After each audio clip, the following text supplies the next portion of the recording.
spend all summer growing. But it's not that I don't have a.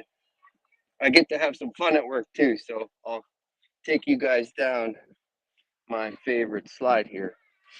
So that is how I like to start my days, and I will take you guys through the pumpkin wall and into the petting zoo. We have lots of animals here too that people come and pet. Um, we've got some goats, we've got cows, we've got ducks, we've got chickens, we've got pigs, big pigs, and we'll see those guys in a second. I hope everyone's having fun at school. I'm sure you're happy to be back in classrooms and with your friends again. So I will show you guys. This is Harry. Harry is a nice dairy cow. He's a big boy. And some goats.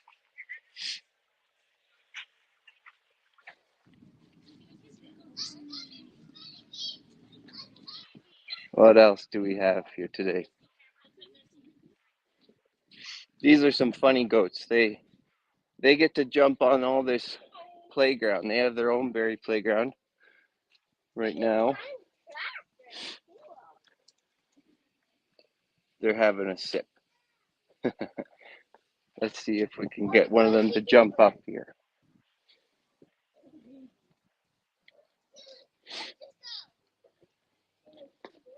What's this guy have to say today? So they're eating hay right now. Goats like to eat hay. Say hi. Hi, goat.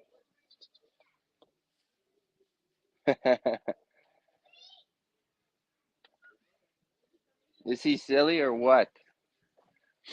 So they have their own little teeter-totters, probably like you guys out on your teeter-totter. These goats love to play. They like to jump, and sometimes they actually jump on this roof and jump out of their pen, but that's in trouble. And over here we've got our dogs, Mac and Tosh. And here is Tosh. Hi, Toshi. Hi, girl. Say hi, Toshi. And here's Mac. He's the boss. And of course, their names have a subliminal meaning for Macintosh apples. Over here, we've got some sheep. Say hi, sheep. He's a scared sheep.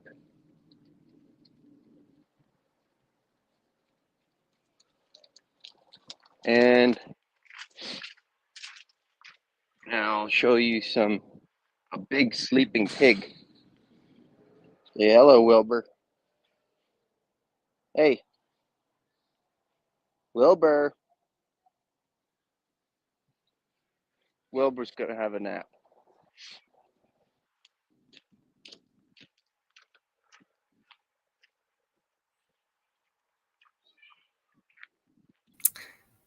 Hi, Riley. We just have a couple of questions here. Yeah, People are wondering where you're located. This is a pretty we cool are little farm you have.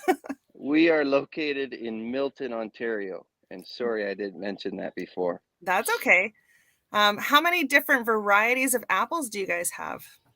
We've got 18 different varieties right now. That's awesome. I'll pop up more questions as we continue. Thanks. Okay, sounds good.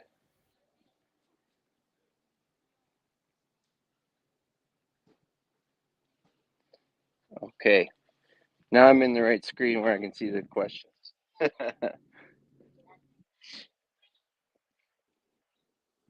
I'll take you one more spot here to see our donkey and our little pony. Our donkey's funny. His name is Jack. Jack. He's a funny donkey.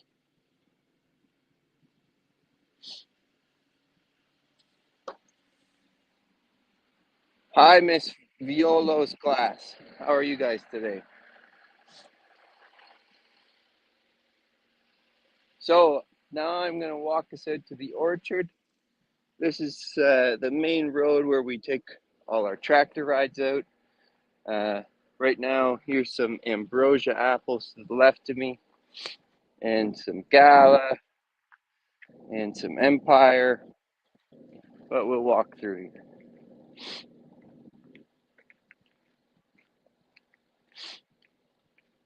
Mutt is my favorite apple. My favorite apple is a fresh ambrosia.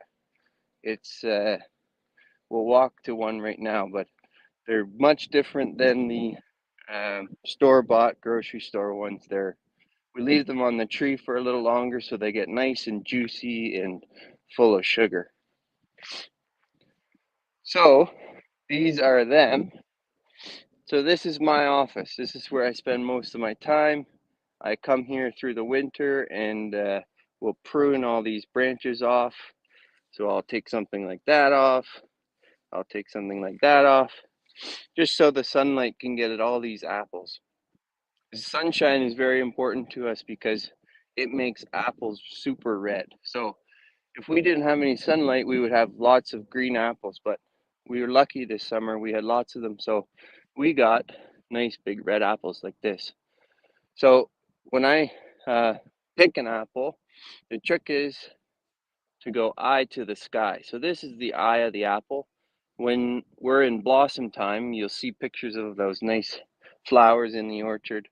When you look at the blossom, this is the bottom of the blossom. So all the bees come in. We actually have bees come in, so we make sure that all those flowers get pollinated. They're busy bees for maybe a week, but we'll have 11 million bees come to our orchard in 1 week. So they're very busy. So we like them, and if we didn't have bees, we wouldn't have any apples. So we're very lucky to have them. So let's pick an apple and let's try it out, see what we can do. So can someone tell me which apple to pick here? I think this is a good tree. Is this a good one? Or should I go for this one?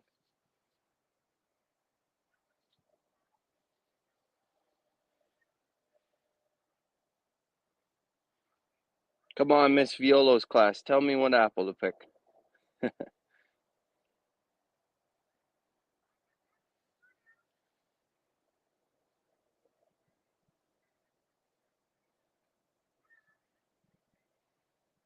Second one. Okay.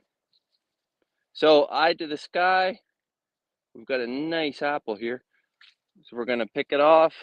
And how rewarding is that? So I've spent almost 4 months growing this single apple here. So it's pretty rewarding that I can just take it off the tree and eat it. And let's see how it tastes.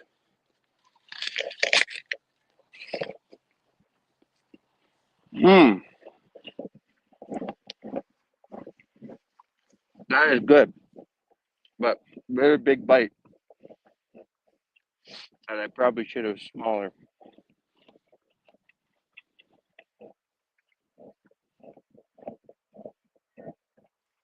How many rows of apples? I have 208 rows. So you can see in this orchard here, there's 32 rows. And I have varying row amounts, but there's about 7 orchards here separately. Do I provide apples for the grocery store? Yes, I do. So when the customers come in, they can't reach to the top of the tree. So I like to pick the very tops of the trees, and we will wholesale those to grocery stores like Whole Foods and Longo's, just because we have a bigger apple than most orchards.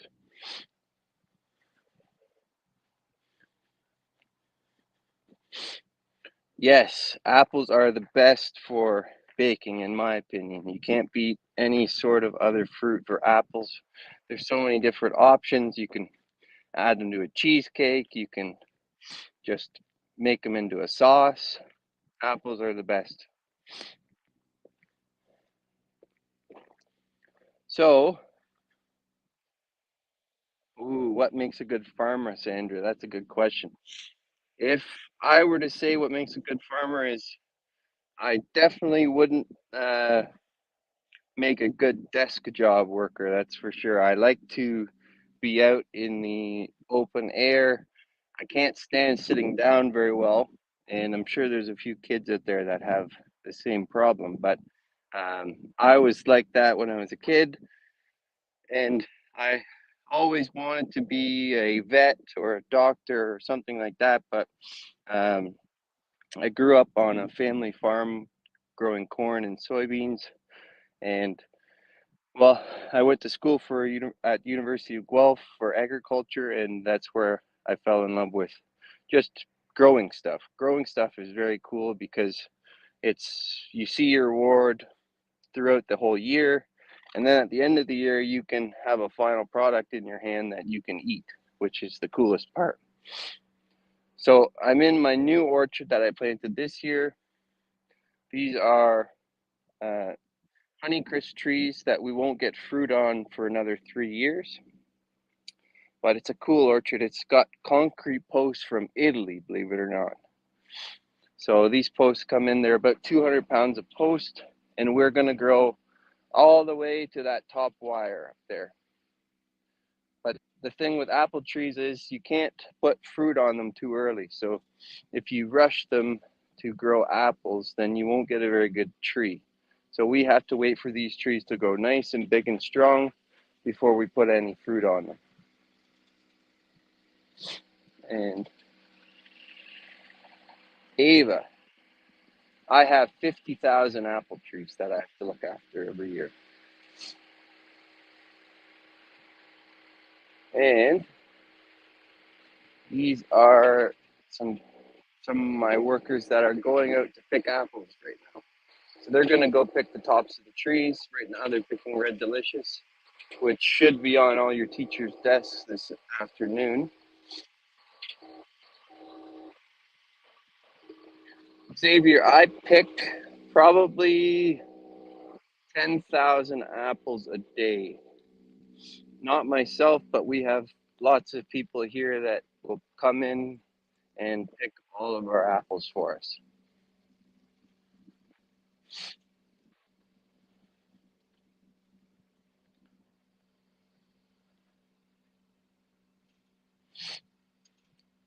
So the apples that fall on the ground, we actually pick up, and we have to pick them up by hand. But we give them to animals in the area to eat for food, so they're not wasted. This is my funky little irrigation shack here. So we've got pumpkins outside. Look at the size of this pumpkin. So this is almost a chair pumpkin. We grow some big pumpkins around here too.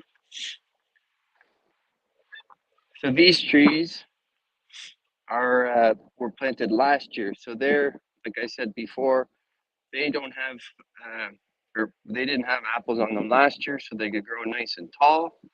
And this year they grew almost too much, so I put some apples on them to slow them down. So look at all these nice little branches that are going to have fruit buds on them. So right here, you see that is going to be an apple next year. That is a fruit bud for next year. And another one here. So it's very important when we're going through these trees to look where the fruit buds are. So there's nothing on this tree here, on this branch here. So this winter I might just take this off and kind of shorten things up so there's more apples here. Oh, my oldest apple tree. You know what? I'll show you it right now. I'm pretty close. It's a Matsu tree, which has a big green apple on it. That's one of our frost fans. So when it gets super cold, it'll mix the hot air from above down with the warm air below so we can keep our apples safe when it's blossom time. I'll show you one of the oldest, biggest trees here. this Matsu tree here is about 46 years old. And you can see how big of a tree that is compared to those other small ones. And look at the size of the apple still. So that's a Matsu.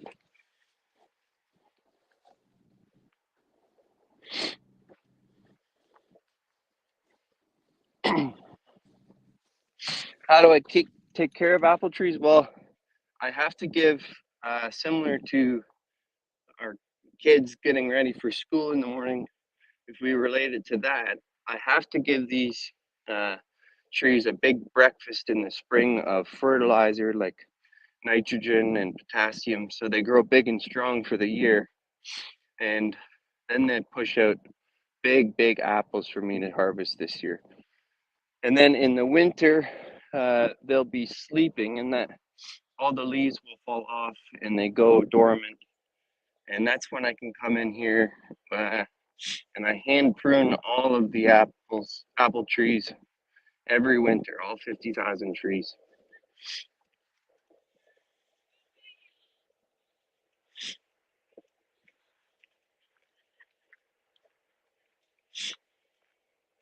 Oh, good question. We did not grow the trees from seeds. We're not, it's not Johnny Appleseed anymore. It's, they take the actual branches from another tree. So I can take this branch here and I would cut it off, and then I would then glue it onto a rootstock like this. So this here is the rootstock. So this is an old tree, so you can't really see where it was before, but we actually would glue that branch onto here, and then it would grow another bigger tree.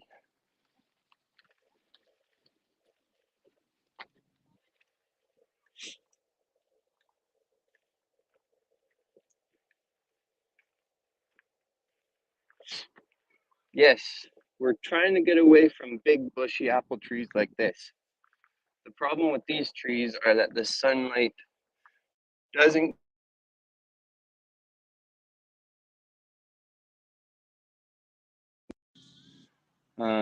as you can see here, all the apples are small and not colored very well. So it's better to have something like this. We call it a fruiting wall. So just a wall of fruit, similar to grapes. So on these ones, the sunlight is on the apples the whole day for both sides, and that makes a nice big red apple.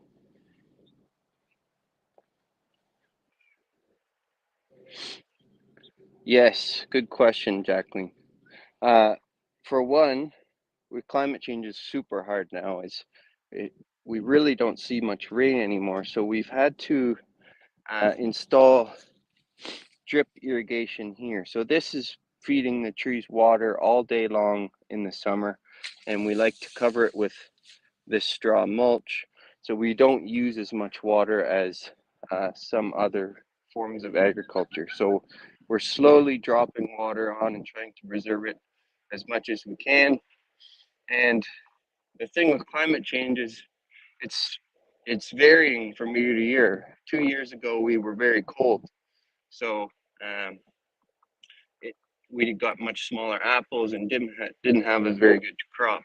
This year it didn't rain, but it was very hot, so we have lots of apples, but it's very hard to get them up to size because it didn't rain at all. So these are Macintosh.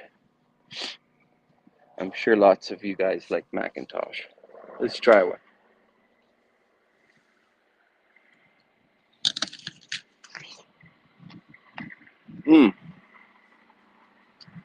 That's good.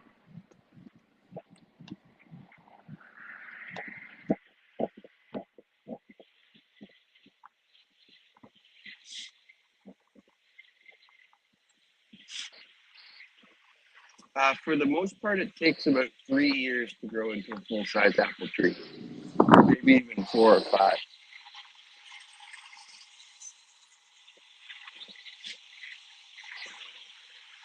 Right now we have 4 workers and myself, but there's lots more workers involved in the people side of things, moving people. So you see here, there's a tractor driver coming through for a wagon ride to pick people up.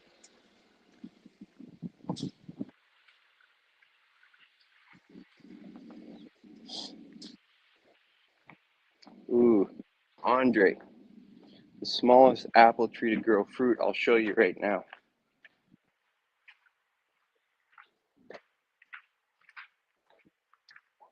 So this is where, before I do that, Andre, I'll show you how we pack our apples for the public. So these are all the apples that we picked just yesterday. So here's a nice big red delicious for Miss Violo. Look at that. Some Honeycrisp, and these are really good ones too. They're a mini cur. So we're one of the only people that have these. They're very small. They're good for lunch boxes, but they almost taste like a plum. They're a very cool apple.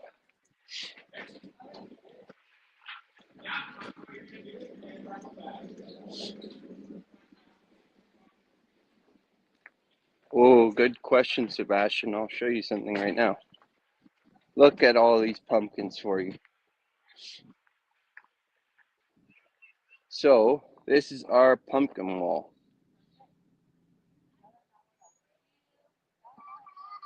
And this is where all the people get to come and take pictures for Instagram and that kind of stuff. These are pumpkins for pies, and they're smaller because they have more sugar in them, and that makes a better pie. These are all of the apples that we have here to pick. So we start in August and go all the way to Halloween.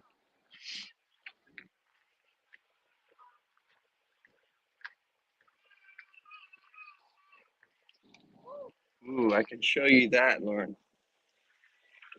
I will take you down there now. So we can make pies. We'll make these little blossoms, which are handheld pies.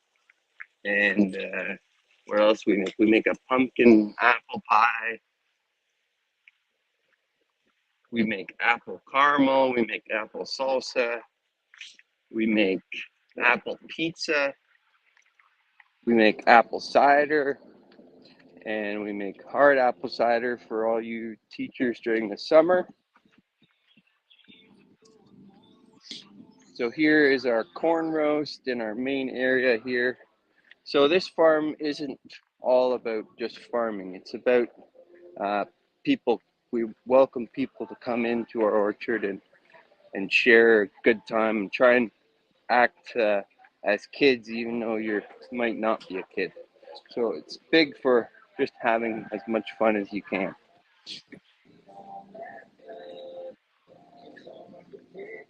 What do I do to keep bugs and pests away? Well, for the most parts, we just use traps. So we'll put up traps around the outside of the orchard, and it'll keep them contained until we can move them to a different spot. So here are all our products here. So we've got some dipping sauce. We've got hot apple salsa. Look at all these pies. Hi, Donna.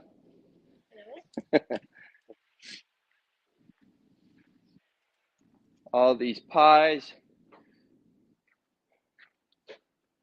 Some pineapple upside down cakes. Some chocolate lava cakes. All our jams. Yvonne, I've been an apple farmer for 5 years now. And it has been a very challenging 5 years, and I'm starting to get the hang of it. But growing fruit is a very difficult job, but I love it.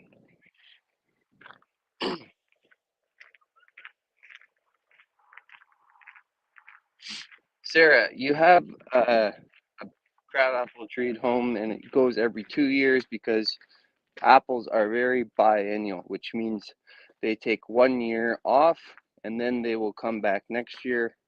because they don't like to produce every year. But if you maybe drop some blossoms off one year, you might be lucky to have some as or little as next year.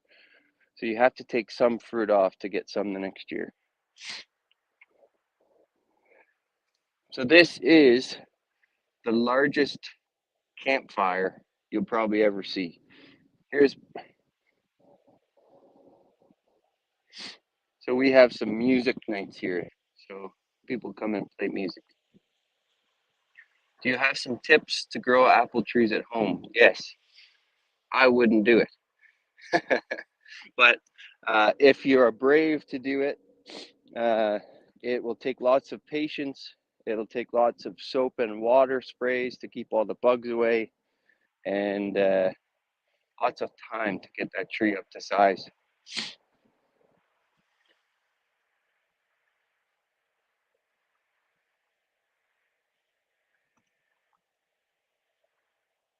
Yes, the Honeycrisp apple is the hardest to grow.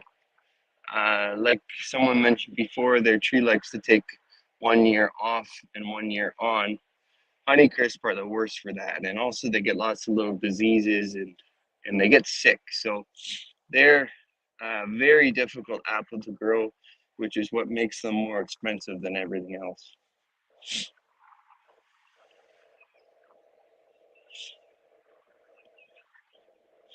I've only got a couple minutes left here, guys. If you want to ask some more questions, I can answer them away.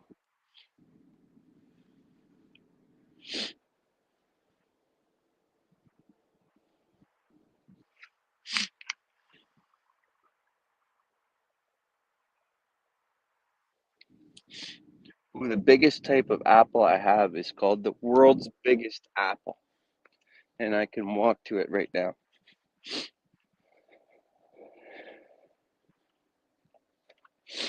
Try and answer some more questions while I'm walking.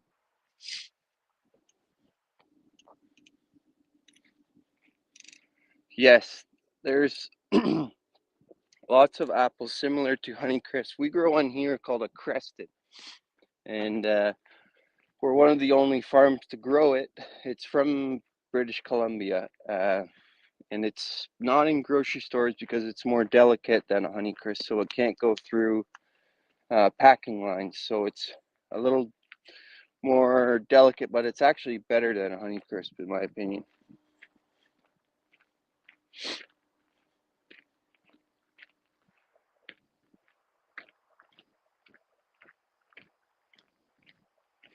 Andre, the smallest apple tree to grow fruit, I'll show you right now.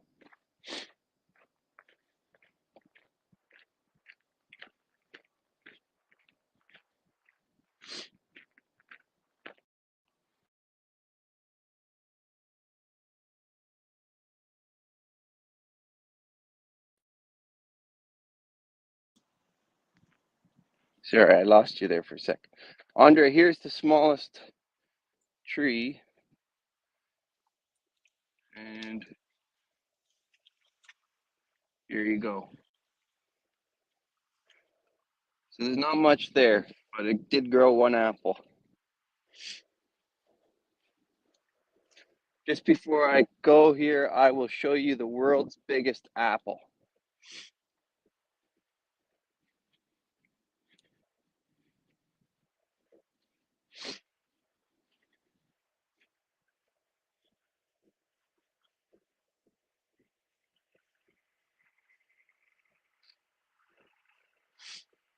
Yes, we do have some beehives on the farm, and we do make honey, yes.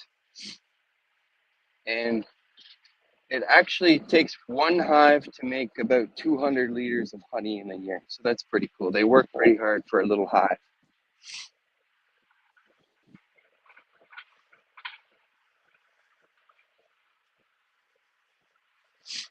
Okay, we're almost there. So this is the world's biggest apple. And look at that. So let's pick it. So here's, for comparison, my head.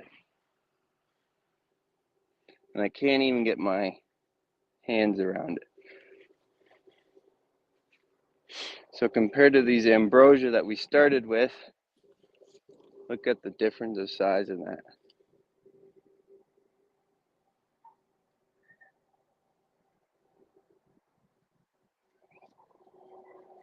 Awesome. No problem. Thank you guys for an awesome tour. Happy Agricultural Week in Ontario. And you're welcome here at the farm anytime. I hope everyone has fun at school today.